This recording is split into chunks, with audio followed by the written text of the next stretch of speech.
Hey guys, it's your girl Night Latte, and you're listening to Girl Chat. If you like this episode and want to hear more, you can find me everywhere at iHeartRadio, Amazon Music, Apple Podcasts, Google Podcasts, Breaker, and of course right here on Anchor.fm.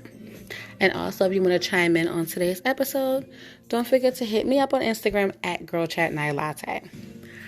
Today's episode, we are going to talk about friendships and kind of how we navigate them as an adult based on some of the friendships I had growing up. Disclaimer, I am going to change the names of some of these people that I'm about to talk about just so that, I don't get smacked with a lawsuit for slander or defamation or, all of those libel things. So I would say that the first type of friend that I encountered is the manipulative friend. So, that friend that everything they do is amazing and they are never wrong. They're never at fault. But, everything you do is so fucking horrible. So I would definitely say I have that friendship with this girl that we're going to call Jay. So Jay and I were friends since middle school. And at first, our friendship was really cool. We lived around the same way. We went to the same school. We were really close. Jay and I hung out all the time. We hung out in school, hung out after school, hung out on weekends. And as we, got older, a little older, so like 14, 15, we got older. And in high school, that age you really start being into boys or girls or whatever I was into then. So Jay and I started to notice the main quality about her was everything was very her-centric. So it was, we could go out, but, we had to go places she liked.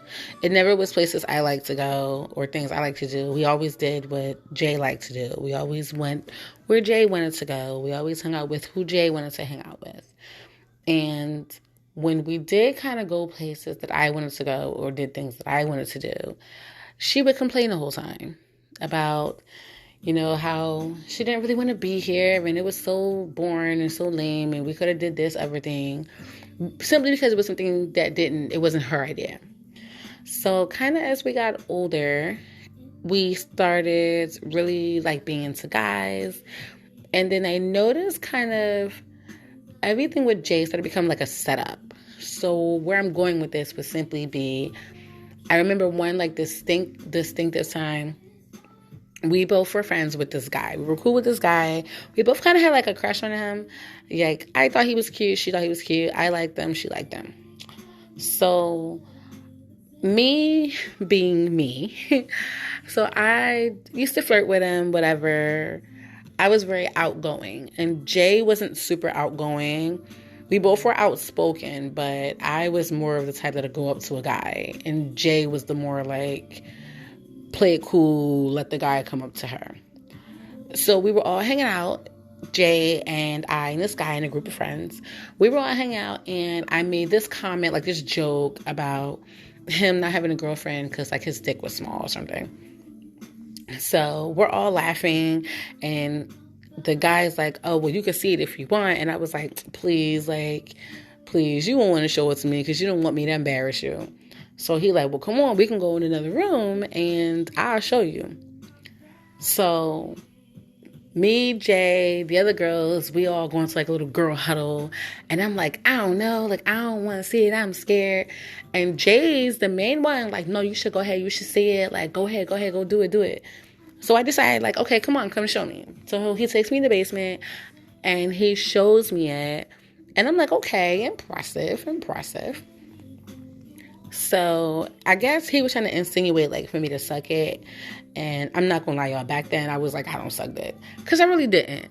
So I was oh, well, I don't suck dick. So, I'm not going to do it.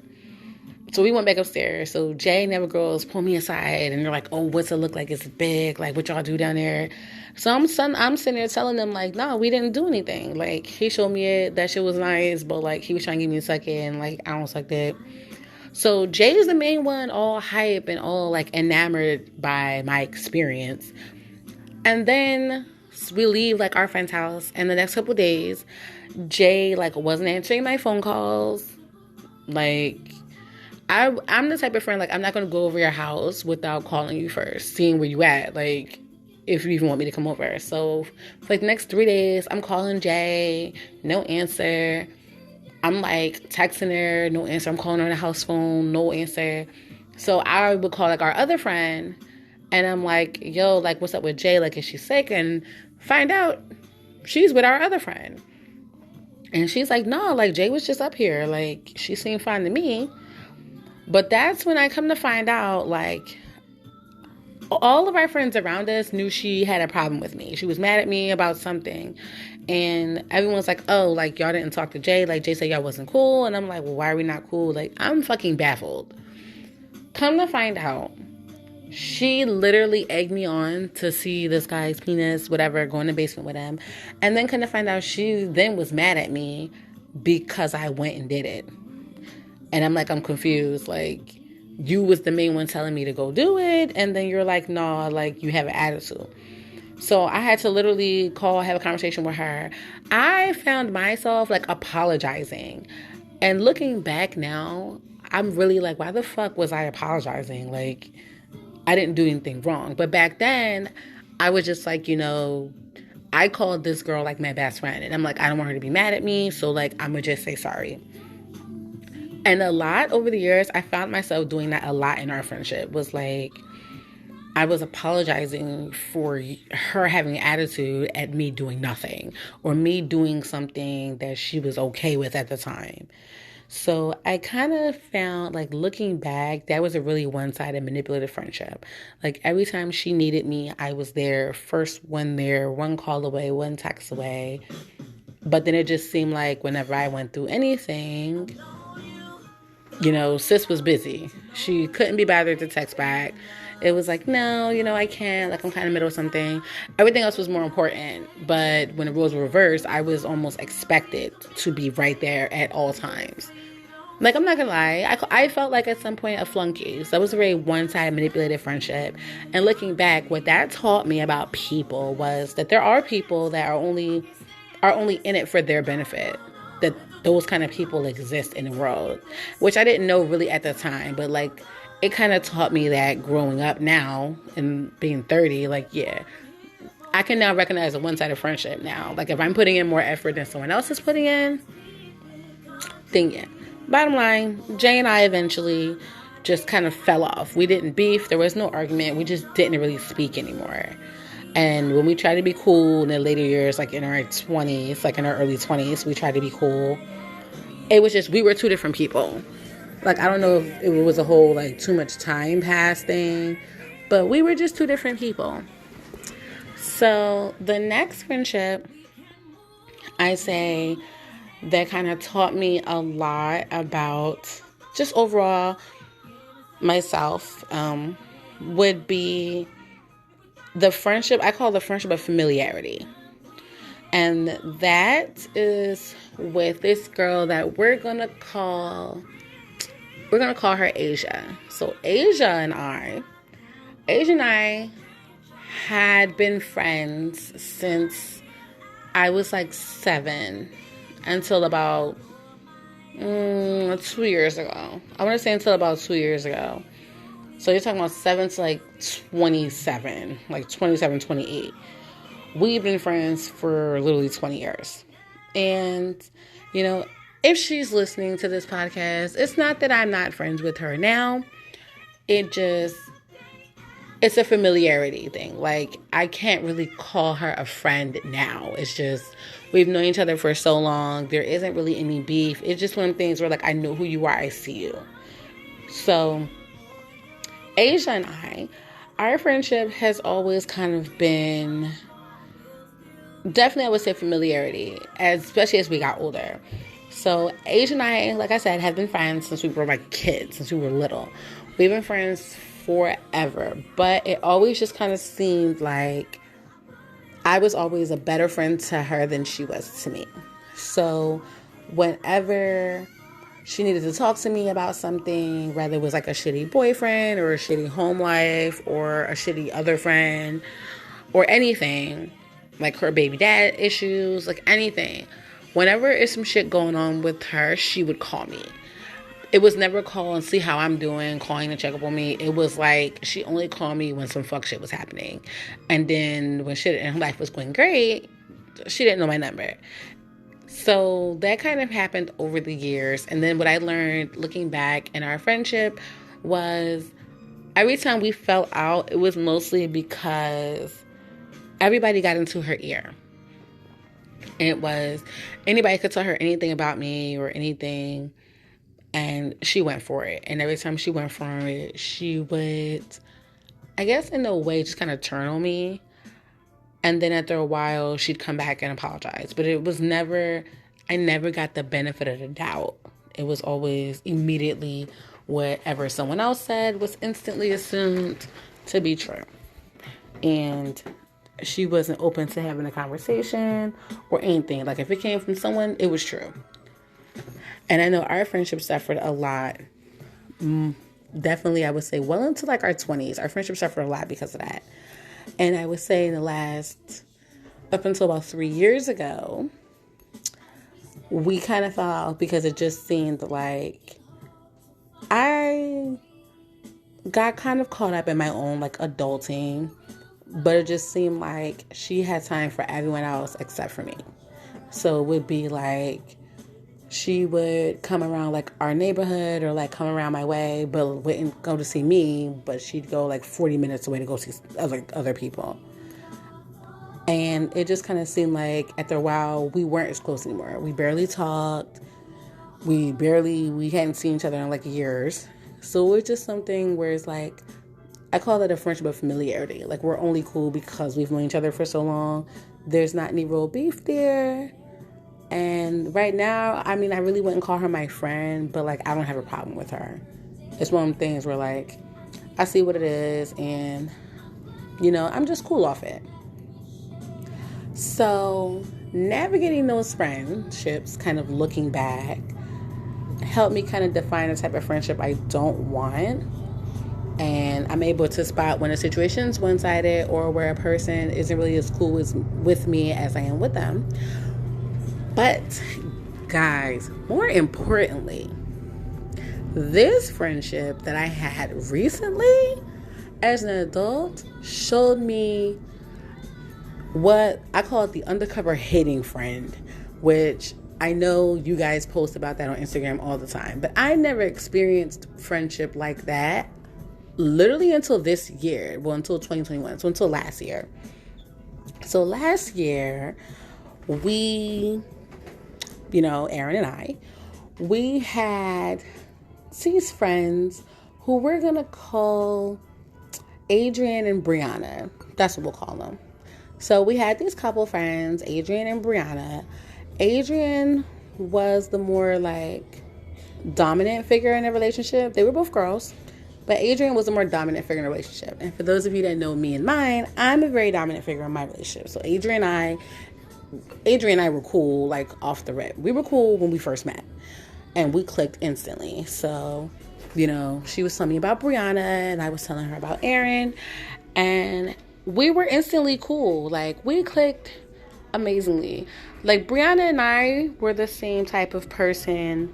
Like physically, we both were like kind of girly. And as far as like sexuality, Brianna and I both come from, you know, relationships with men, where Adrian and Aaron kind of were identifying as strictly like lesbians. So basically, like the four of us had hung out a few times. Adrian and I worked at the same job, so we talked to each other a lot. And they came over a couple times and we were cool. So here's where the undercover hating thing comes out. So for those of you that know me, I'm very open about who I am. You know, as far as being polyamorous and everything else, I'm very open and honest about that. Like everyone knows that. Meeting me means knowing that about me. So at first, Adrian was like super inquisitive, super supportive of that. And, you know, like most people, she had all kinds of questions. Brianna was like, you know, that shit weird, like not for me. But then it just seemed like they were very judgmental. So like when we would tell them, when Aaron and I would discover things, and like when we discovered the pleasure garden, we told Adrian and Brianna, because, we're thinking we're friends. Like, oh, we want to tell our friends about this great new place we discovered. And they instantly were negative. Adrian was just like appalled that I would even talk to a guy. Mind you, I don't identify as a lesbian. I identify as myself. I'm just me. Like, I like people. So Adrian was like instantly fucking appalled and offended. And Brianna was just like, with the side face. But they instantly were negative. And every time it was kind of mentioned about like the lifestyle, like we live as a couple, it was just negativity all the time. Brianna and I weren't super close, but Brianna and Aaron were really close. So we just kind of fell out after a while, because it just kind of seemed like they were really judgmental about us. And then I would say the major falling out happened because everyone that knows me knows I love going on vacation. I vacation about like 7 times a year. I'm always going somewhere. I always have like a trip coming up or whatever in the works. And I guess when Brianna and Aaron would speak, Aaron had some discomfort about the job, she had and wanting to make more money. But in no way did we ever say at any point that we're struggling financially. It's just, sometimes it was a little much when you want to feel like you're contributing more. So Aaron had expressed that to Brianna, and right before we were going to Jamaica for a friend's wedding, Brianna had made a comment to Aaron about like how we're always going somewhere, but we're always complaining about not having any money or something. And, I took offense to that because I'm like, well, who said we were broke? Like, y'all been to my house, There's no bills there's nothing being cut off, like, or any of that. So Brianna and I just, I just gave her the side eye when Aaron told me what happened. But, I didn't really react to it at first. And then, of course, everyone, I would say, a while. Aaron and I have been engaged. Before we got married, we were engaged. Not for a long time. I would probably say, less than a year. We were engaged in maybe a little more than a year. So Adrian and Brianna get engaged, and, I'm happy for them. I love love. So, I was happy for them. And I know when Brianna and I had spoke, I was in the middle of planning my wedding. Her and Adrian had just got engaged. So we were talking about, the wedding planning, and I was like, yeah, my coordinator has been, really helpful, helping me out with vendors and all that. And Brianna just made this comment and was like, oh, well, I don't need to hire, a wedding coordinator because, that's what I have friends for. And I'm just like, okay, I'm not hiring a wedding coordinator. It came with the venue, but, it's not a competition. Trust me. I got married at the world's most popular theme park. I would say the only thing to top my wedding right now would be to get married at Disney. If we're talking competition. But I just was like, okay, you have people to help you. I don't really trust people with my vision, and I'm having a destination wedding, so I would want someone who works at the destination that can oversee details for me, help me out with what I need. I had been married before. I know how to plan a local wedding. I planned my wedding in 8 weeks. So I know how to plan this one, but it's kind of hard when you don't live, in the same place. So fast forward to that. That was my kind of side eye with Brianna. That whole friendship with them just seemed like it was a lot of negative, a lot of shade being thrown. And that comment Brianna made to Aaron about, us always going somewhere, but never having any money, it rubbed me the wrong way. So I did something I shouldn't have done. Regrettably.